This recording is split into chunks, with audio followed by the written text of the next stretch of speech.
আপনি তো ইউটিউবে অনেক ইউটিউবারদের ভিডিও দেখে থাকেন, কিন্তু আপনি কি কখনো লক্ষ্য করেছেন বিভিন্ন ফেমাস ইউটিউবারদের ভিডিওতে কিছু ভুতুড়ে কাণ্ড ঘটেছে?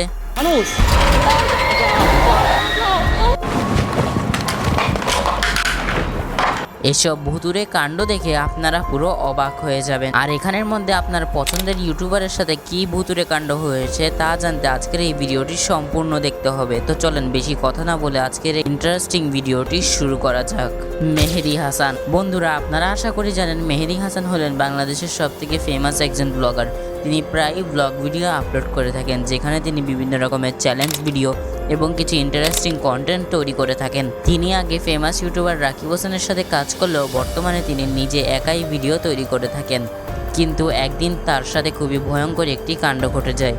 একদিন তিনি একটি ভুতুড়ে বাসায় থাকার চ্যালেঞ্জ নেন, কিন্তু তিনি কখনো ভাবেননি যে তার সাথে সামনে এমনটি হতে চলছে। তিনি তার ইউটিউব চ্যানেলে থাকা এই ভিডিওটিতে দেখান যে তিনি একটি ভুতুড়ে বাসায় থাকছেন, যে বাসাটিতে কয়েকদিন ধরেই কিছু অদ্ভুত কাণ্ড ঘটছে।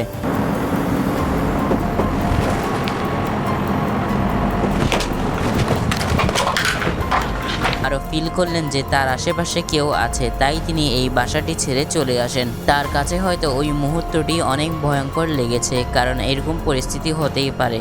সৌরভ যোশী ব্লগ। সৌরভ যোশী হলেন ভারতের সবথেকে ফেমাস একজন ব্লগার, যার চ্যানেলে বর্তমানে 32 মিলিয়নেরও বেশি সাবস্ক্রাইবার রয়েছে।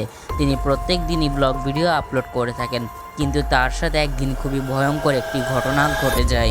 একদিন তিনি তার ইউটিউব চ্যানেলে এই ভিডিওটি আপলোড করেন, যেখানে তিনি দেখান যে তিনি তার গ্রামের বাড়িতে বেড়াতে এসেছিলেন এবং তিনি অনেক গভীর রাতে একটি ভয়ঙ্কর ভুতুড়ে বাড়িতে থাকার চ্যালেঞ্জ নিয়ে নেন।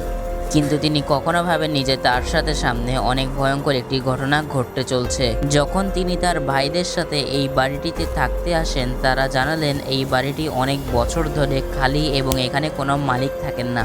কিন্তু এর পরপরই তার সাথে একটি ভয়ঙ্কর ঘটনা ঘটে। সেই ঘটনাটি হলো, তিনি কিছুক্ষণ পর লক্ষ্য করলেন যে সেই বাড়িটির দরজার সামনে একটি লোক বসে রয়েছে। সে তাদেরকে এই ঘরটি ছেড়ে চলে যেতে বলেন। তিনি নাকি এই বাড়ির মালিক, কিন্তু এই বাড়িটি তো অনেক বছর ধরে খালি, তাহলে মালিক কিভাবে এলো, উল্টা এত গভীর রাতে?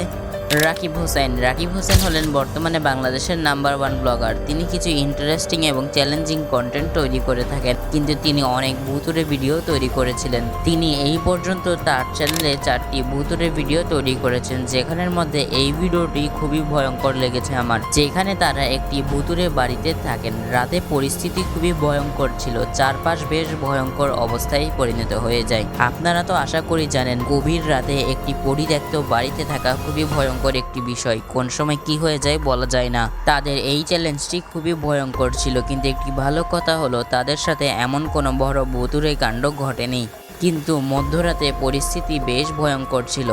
বন্ধুরা, এখানের মধ্যে কোন ইউটিউবারের ঘটনা আপনার সবথেকে ভয়ঙ্কর লেগেছে অবশ্যই কমেন্ট করে জানাবেন। আর আপনি যদি এখনও না জানেন রাকিব হোসেন ইউটিউব থেকে কী পেয়ে গিয়েছেন, তাহলে আমাদের চ্যানেলে থাকা এই ভিডিওটি অবশ্যই দেখে আসবেন। দেখা হবে ওই ভিডিওটাতেই, ততক্ষণে ভালো থাকবেন। আল্লাহ হাফেজ।